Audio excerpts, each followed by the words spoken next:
Hey Chris, how you doing today? Hi, Ron. Doing great. Looking forward to this chat. Yeah, this is going to be a fun one. We're going to dive in and start talking about AI. So why don't you introduce the topic today and kind of tell us what we're going to talk about? Yeah, I think this is a really relevant topic for most businesses. If you're operating with AI, most likely it is true that your AI is not fully secured, certainly not to the full extent you would want. And Yeah. we're going to talk about some of the really practical business pieces of that make up transforming your situation from probably not being fully secure, or if you think about it, like, is it as secure as you know it probably needs to be?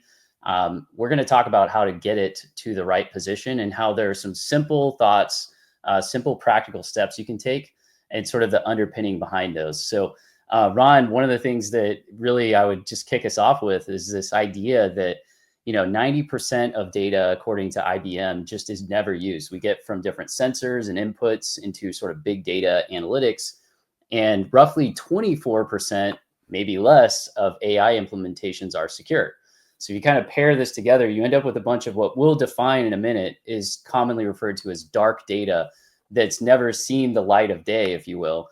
And it gets sucked into AI because AI can really attach itself to or address that data fully. Um, and it's like, wait, what is this? Some of it may be quite sensitive, right? And then you also have like a relatively, well, like the majority of AI implementations are not fully secure. So that is a pattern, sort of like a recipe for disaster, right? And so I'd love it if you would start by just kind of defining and outlining what is this idea of dark data and how can we sort of dive into practical steps to deal with this for folks watching this video. Yeah. When I started doing research on this, this is the one that scared me more than anything else, right? The Yes. the one thing that AI is really good at is it's good at doing things that we do, but with less error and a lot faster, right? So if 90% of the data we've collected over the last 20 or 30 years, we don't even access it, we don't even know it's there, we don't look at it. And it's what IBM and what these others classify as dark data, right? It's data that came in and then got thrown back in the closet in the shadows, and we don't clean out the closet every year, so it becomes dark data right in the back corner, right? The problem is when we go hook up AI, we feed AI data sources and we go, here, AI, here's this closet, go grab everything in there and ingest it and have perfect recollection of every piece of data that's in that closet. And 90% of that data, we don't even know what it is. And we're getting ready to just hand it over to this tool that can just very quickly take that data and incorporate it and share it to the world. And if less than 24% of installations are secure, what does that mean? That means all the skeletons in the closet come out, whether we want them to or not, right? And that scares me. So the 5 lessons in today that we're going to talk about, the first lesson is called Discover and Classify Everything. And this is one of the things in our new Clarity's OpenRails AI tool that I've been working with, is that when we ingest the data, it brings it, if you think about it, it's kind of like if I had a library and I was starting a library with Chris, and Chris brought over 10 books and I had 10 books, right? We would probably want to organize. If we're going to build a big, huge library, we'd probably want to organize it, right? You're going to have kids' books, you're going to have fiction, you're going to have historical fiction, you might have sci-fi, you might have food and beverage for recipe books and things like that, right? We have to start classifying these so when people come into our library and we have 1 million books, they can very easily go, I want to go look at the historical fiction, and they can walk over and find a book about, the Civil War and a fiction story about something set in that stage, right? And so that's the step here, is we need to discover and classify everything. We have to clean out the closet, right? Now, it's very hard to clean out the closet if we don't know what's in the closet. And that's what this data is. And so typically what we'll do is we'll use tools like Clarity's OpenRails that will ingest all the data, and then they can expose that data to us, and we can start asking it questions. And then it also allows us to go into that data and start classifying that data, right? I can go in and say, oh, this piece of data is customer sentiment. This piece of data is sales analytic data. This piece of data is product knowledge data. So later on, when we go to the AI tool and ask it some information about customer sentiment, all of that data that we have initiated and tagged as customer sentiment or feedback, it will access that data and use that for the feedback. So Chris, dive into the technical implementation and what does discovering and classifying all the data, and how do we de-risk all those skeletons in the closet, that dark data? Yeah, I think this is sort of like paired with what you just said, like where the rubber meets the road for folks. And bottom line is AI is really good at analyzing data. So this can be a pretty straightforward step, but it needs to be a really well thought out step because AI is probabilistic and stochastic. So it is imperfect, and that is expected. So there are a couple of key factors here, and we're not going to have time to go into all the detail, but the bottom line is that basically before anything that sort of gets ingested into AI gets sort of exposed to a potential security risk, this could be different team members within your company. Even if you're doing training, should everyone on the team have access to that training data? This is kind of like a faux pas, but it's actually like a legal risk if you've got development team members or AI engineers that are getting access to sensitive communication or data, right? So you want to be careful that that's scoped properly. And then once you expose it to an internal test team or even like a customer sort of like advisory group that's testing, again, still like being able to do this analysis of the data that's in there usually can be in multiple steps. The first being AI driven, where basically the AI is helping to do some of that sentiment analysis, like you said, meta analysis, tagging, categorization, etc. But we're going to have an accuracy level that's beneath, below 100%. So we then also need to look at, how are we going to audit this human in the loop and make sure that it's as close to 100% as possible. And then how are we going to deal with, and we'll talk about this later, but how are we going to deal with scenarios where some of that data is physically present and it shouldn't be. So the other thing that I would point to here is a word, scoping. Basically like scoping the data that goes into the system. Once we've sort of identified that this is like customer specific data, or this is like sensitive employee data, or maybe this particular set of data falls under a particular regulation or set of guidelines, then we would ideally scope that data or segment it into a physically separate repository. And this kind of gets into our next thought, which is essentially encryption and enforcing zero trust access.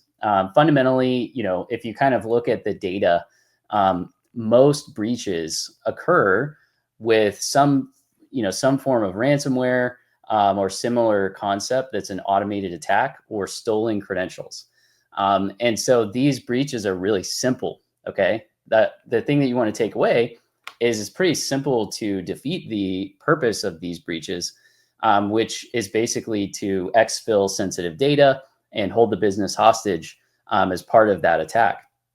And so encryption at rest and multi-factor authentication really dramatically reduce a sort of security footprint, a risk footprint that your business would have. And so by, really enforcing a policy of, like you said, Ron, basically assessing what the dark data is, data that may not have seen the light of day, if you want to think of it like that, getting a sort of categorization and tagging of that, and then being able to segment it into a repository that sort of makes sense for that particular scope. Then ultimately we can enforce encryption at rest, multi-factor authentication. Simply put, if somebody is going to access the system is going to force them to prove they are who they are, not just through a password, but through other means as well, that really make sure that if a bad actor, a threat actor gets access to a login or a password, they're not going to be able to get in. And even if they breach a system, some of the infrastructure, et cetera, they won't be able to get at the sensitive data. And this is a similar thought within AI. A lot of folks have probably heard the term jailbreak with AI, where you're basically getting it to do something it wasn't supposed to do, but it's stochastic. So it kind of gets confused and doesn't follow rules firmly. And so because of that, we also want to physically air gap sensitive data out of implementations of AI. So it's just not even there.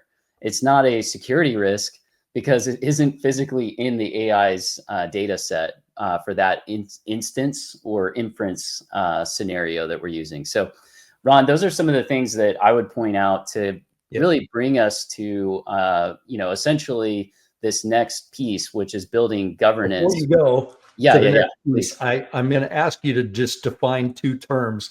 Yep. I know I've talked with you about this, that I understand what they are, but I'm sure some of the audience hasn't heard these a lot. So I want you to talk about stochastic, the stochastic nature of data, right? And then zero trust access, because they're going to do some research and they're going to see those two terms. And I'd like you to just define what they are real quick, if you wouldn't mind. Yeah. So one of the things to keep in mind with AI is it's literally pattern recognition. With the concept of pattern recognition, it isn't deterministic. Like, it's not going to specifically 100% accurately identify a pattern, right? Random. Yeah. Yeah. It's going to be, it's a curve fit. And if you recall, visually with curve fits, you're sort of taking this like imperfect path that's an approximation of a pattern. And so that's what we're talking about with stochastic with AI. It's physically matching, trillions and trillions of data points. And it's kind of hard to visualize, but it is across what is typically thousands of dimensions, essentially, of data. So you can think of like characteristics of something like color and like relationship, and like, all the different characteristics that would define something. And it does pattern recognition around that. And so ultimately, because of that, the data that it's going to be sort of outputting is a best guess. And then zero trust, simply put, is kind of as the name implies, like there's zero trust given by default. So that means that someone, when they're interacting with the data, they're interacting with the system, even though they may have shown that they have a username and password, we're not trusting that that should give them access to things alone. They should have to continue to prove that they are who they are. And then also, like, we don't want them to have any more access than is necessary for them to complete their function. And this is really, really helpful. You should basically assume that there will be a breach, and there will be a breach from different vectors of attack, and then play out the hand, virtually, like what would happen if that occurs and I have everything encrypted and I have it facing this multi-factor authentication. Well, if you limit access to things and you make people prove they are who they are at every sort of like sensitive step, and everything's encrypted at rest, it really reduces the security footprint. So, and this next topic, like I was kind of segueing to earlier on, this is a really important one too, because with AI, it hallucinates, it is stochastic, and we need to put governance in place, right? Yep. Yeah. I mean, the quality gates, and you started talking about it a little, you started alluding to the agentic architecture, the agentic having different agents, right? It's almost like our AI is going to get access to the bank, and the bank's money is all there with all the accounts and all the information in there. Well, we don't want to just give the keys like we do to the manager. Maybe the manager's the only one that's the super admin. They're the only one that knows how to get into every area of the bank, right? So if I came in and tried to get into the bank, I can't just get access to everything. I have to go talk to an agent, or in our case, a teller.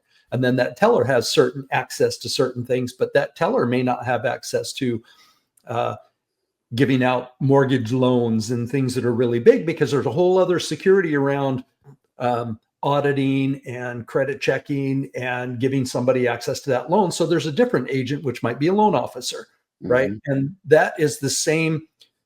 They call it agentic architecture. The AI models, good AI models, do is they segregate the data. One of the things that they call it is split storage for RAG, right? RAG is where we ingest the data, but maybe when I take certain data, maybe when I take our product data, I RAG and put that in one database, because it's really great if I leave my sales data out of that. Because if I determine I want to do a live AI chatbot on our website for people to come to our website and ask about Clarity products, if that, Chris called it an inference, that's the chatbot falls within inference, right? If we give access to that chatbot and we give it access to sales data, what if they accidentally ask, well, how much money, how much profit is Clarity making this quarter? We don't want to share that data. And one of the ways we can secure that data, as Chris just mentioned, is that data doesn't even exist in the area or the grouping of data that chatbot accesses. So we're actually able to use multiple models, multiple databases, and multiple security protocols to segregate that data. So I can take all of the product data, put it in one database, and this chatbot hits that data. Then I might have our sales reps that need access to different data, so I can point their chatbot or their AI inference at different sets of data. So Chris, anything you want to add? I know I'm just looking at one of the stats here. It says 88% of all breaches are due to stolen credentials. Kind of like you said earlier, most of it's the stolen credentials. Yes. So securing the data and segregating the data. Part of the reason we would separate that data too is if something is breached, they don't get access to the kingdom, they get access to a room. And maybe some of that data in that room's breached, but not the other 140 rooms, right? Yes. And like there's a really key piece of this. Like we want businesses to know like the idea of AI being fine-tuned and having access to really granular data that applies to that scenario. It's really important. But there are some techniques, Ron, just to your point about this governance and building pipelines that handle this that are really, really helpful. So I'm going to talk about a couple of those right now. One of those is commonly referred to as de-identification. And simply put, the idea here is that, again, AI is really super powered to be able to do this really well. We're going to sort of ingest the data and cleanse it of any sensitive information. So what do we mean? I'll give a specific example. If we're complying with HIPAA and we're dealing with PHI, but we still want to look at sort of like global trends with this type of patient scenario, what was the outcome with this particular medication? What was the renewal rate? What was the feedback that they gave? And how can we make a good recommendation for future customers that have a similar profile? That's just one example. Well, we would want to essentially remove the patient identification information. So that would be their name, of course. If we have their date of birth and social, we'd probably want to remove that. Maybe we want to have like a sort of like randomized year. So like we would get rid of the date and month, but sort of like associate the particular year, but not the date and month, for example, and then get rid of the email and the phone number and anything else like that. There's a whole science around de-identification, and within HIPAA, there are specific requirements for what level of what counts as de-identified data or not, right? But the point of this conversation is sort of, let's take the expectation that you've de-identified the data. AI is not going to be perfect at that, but it can at least sort of get a pattern in place and do quite well. And so what we would then want to do is pass the data through this de-identification pipeline or process during our data ingestion, but also as like a regular audit, a regular workflow. But this is really super powering the data, Ron, because then now we have this really valuable information that isn't risky, and it's not going to cause anyone to raise their eyebrows whenever they look at and do an audit of this data. And ultimately, this can be really helpful for patients. This can be really helpful for the business. You can do the same thing with internal data. The same thing can be true for, transcriptions. And ultimately, the idea is to really do a deep analysis of, physically what data is there, and then move sensitivity out of it and sort of like tokenize those pieces so that they're removed. And in its place is a simple placeholder that could never be reattached to the original sensitive data. It was really, really powerful. The other thing is, like you were talking about, basically this idea of a split storage with the data, physically storing any sensitive information in a separate physical area. RAG is great for this. Doesn't have to be RAG. And just for anyone that's not familiar with RAG, simply put, all that RAG is it's taking data associated to a business case, putting it in a vector data store, just a form of database. When somebody types something in or interacts with the AI, before the information goes to the AI, it first goes to that database and grabs relevant context from that database and then puts it in to give to the AI in addition with the original prompt. And so it just supplements the original prompt. So if we're not giving AI access to supplementary information that's sensitive in a particular use case, then we're preventing it from being a security risk. It's physically preventing it from being a risk. This is one of the other interesting things. 90% of folks say that strong privacy laws increase the willingness to share data for AI. In other words, like the bottom line is that we're in a position with AI where there's a lot of sort of lack of clarity about what the requirements are for privacy. It's probably best to assume that it's going to get more challenging and more stringent with the standards because there's going to be litigation and there are going to be challenges. So how can you pre-position your business so that you're in a stance of removing sensitivity from your data sets while still managing to get that global valuable data? And again, Ron, the other thing that's really interesting is there's an ability to do a customer level set of data that's unique to that customer and properly feed that to the AI so that it's secure, but it is catered to that individual. And that's ultimately what we want. We want the best of both worlds, right? And that's, ultimately where we get into monitoring and automating the process.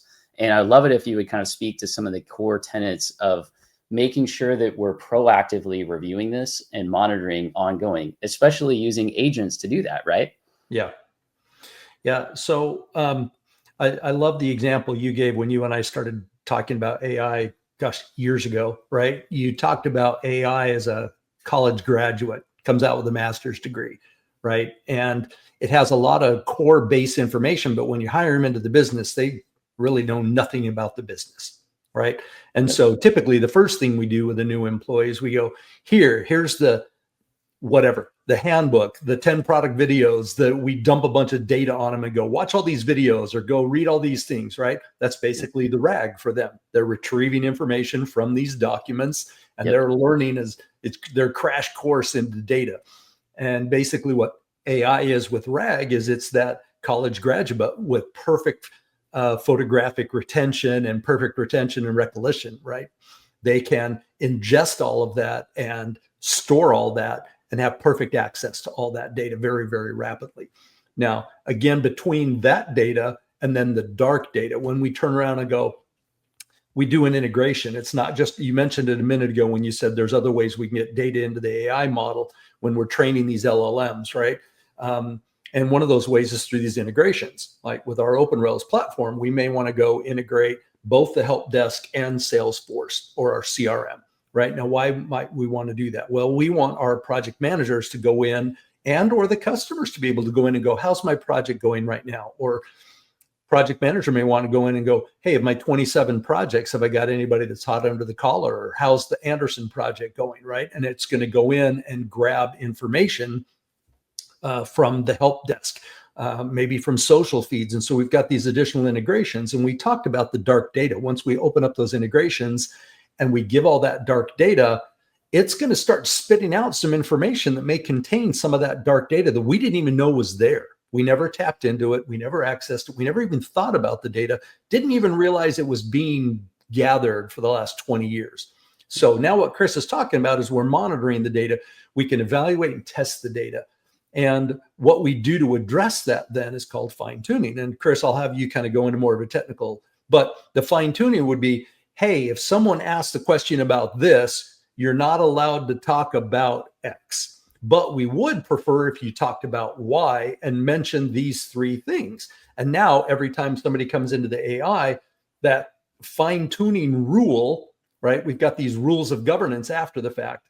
Fine-tune the answer. So it may come back with an answer that includes the dark data, but that rule has now trained it and said, oh, you can't talk about that piece of information. And we really want you to talk about these three. And now this is the answer it spits out. And then as more data is fed into these applications and we keep bringing new data in, the answers may continue to change. And now all of a sudden something else pops up. And so now the fine tuning, so the monitoring, the evaluation, and the testing of the data to ensure the data accuracy, the confidence level, all of those things, Chris, are things I'd love you to go in and really talk about. Absolutely. Thanks, Ron. And I think this is such a powerful closing point for the practical application of this sort of privacy and data ingestion process that really will help your business to adhere to the privacy and security pieces that are going to keep this running really smoothly for a long time for your business. One of the things that we can do is employ agents to address some of the topics that you brought up, Ron. We have a stochastic probabilistic sort of output from AI. What that means is the AI actually has a confidence level with its different responses. So it comes up with a list of all these different potential responses that it can sort of bring to the table, and tends to present the highest probability or one of the higher probability responses that would make sense. That is effectively something that we can show or expose into the process as a confidence level. And that can be sort of behind the scenes. So we can say, hey, if your answer is only like 67% accurate in your mind, don't answer the question. Like, Yeah, it's not right. okay. And then the other thing is redundancy with that privacy process. So being able to sort of like measure the temperature of sensitivity within a conversation is something that AI does really well. So it may not be perfect about enforcing privacy, but we can have an agent that is measuring the sensitivity before data gets to the end user, right? How powerful is that? Because then we can essentially have a guardrail in place where we essentially have good cop, bad cop AI. and the bad cop is like, not allowed to put that in front of the user. And Right. then we have a friendly interaction with the user where we basically say, um, based on our policy, or how we want to interact with you around topics like this, we want to provide you with some guidelines for how you can sort of re-ask that question. Here are some suggestions for how we can sort of rephrase that question and kind of get you back on track. Or we can have you sort of interact with your customer support team that's assigned to your account, whatever the case may be for that particular business. But the idea would be that we have multiple layers of redundancy in place, and this idea of zero trust, even with the customer and sort of with the AI itself too. We want to assume the AI is going to mess up because it will. And so whenever that happens, we can, like you were talking about, Ron, we can essentially, every time we iterate with new data, new process, new logic, or new LLMs, because new LLMs are coming out all the time, we want to test everything. We Yeah. want to enforce that any issues or challenges we've seen from the logs, from any of the user interactions, any feedback, and sort of like areas of potential risk that we deterministically, like we specifically identify, we want to then test all of those. So it's going to be thousands of tests that automatically run. And this is probably a really great segue into talking about, like you mentioned a few times in this chat, OpenRails. We have a free assessment that you can complete, and we provide a open core solution called OpenRails that can solve these problems and more. And it's something that you can get a free prototype implementation on. Just ask us in the comments, or feel free to reach out to us on the clarity-ventures.com website, and we'll be happy to connect you with the privacy, as well as this complementary AI prototype. But whether or not you work with our stack or do these assessments through our stack, we encourage you to take advantage of some of these core concepts. And we would love for you to share your comments about suggestions or best practices that you've seen in the comments below. With that said, we appreciate everyone checking out this video. We'll look forward to sharing more nuggets of what we're seeing that's working and what isn't in the next webinar. Thanks for watching again. Bye for now. Bye for now.